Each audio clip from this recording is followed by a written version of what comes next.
তো ভিডিওটা আমি এখান থেকে স্টার্ট করছি। তো এখানটায় এরা মারপিট করছিল, সকালবেলা ঘুম থেকে উঠেই এর সাথে লেগে গেছে মারপিটে।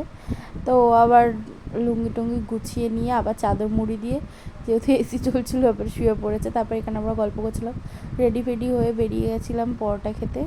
তো ভ্যানে বসে আছে আমার বরের জন্য। তো এখানটায় ও উঠে হাই করছে, তারপরে একটু নাচ করছিল, সেটা ভিডিও করছিলাম। তারপরে আবার হাই করছে, তারপর আমার বর আসছিল, সেটাই দেখাচ্ছিলাম। তারপর ভ্যান করে চলে গেছিলাম আমরা স্কুল মাঠে পরোটা খেতে। তারপরে পরোটা খেয়ে দিয়ে বাজার বাজার বলতে কি ওই টমেটো ফমেটো আনতে বলেছিল, সেগুলোই নিয়ে আসছিলাম। আসার সময় ভ্যান পাইনি, তো হেঁটেই আসছিলাম। তারপরে এসে আমার দিদি ঘরে ঝাড় দিচ্ছে, তো সেটা দেখাচ্ছিলাম। বলে আমার খুব রাগ উঠে তোরা ভিডিও করিস।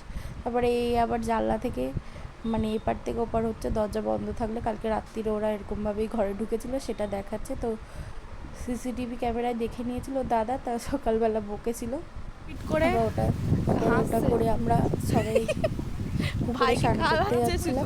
স্নান করার সময় দুজনে মারপিট করেছে, দুই ভাই বোনে, তো সেটা বলছিল এখানে। তারপর আমরা এখান থেকে যাচ্ছিলাম বাধা দিয়ে, ওই গরুটাকে দেখাচ্ছিলো। তারপর আমার ভাই কোনো দিন সাঁতার কাটেনি, মানে সাঁতার শিখেছে, মানে ওখানে তো পুকুর। তারপরে এখানে দুই ভাই বোন মারপিট করেছিল, সেটা এসে ভাই পুকুরে শোধ তুলছে, ওকে মাঝখানে গেছিলো, ওকে ডুবিয়ে দিচ্ছিলো, সেটা চিৎকার করছে।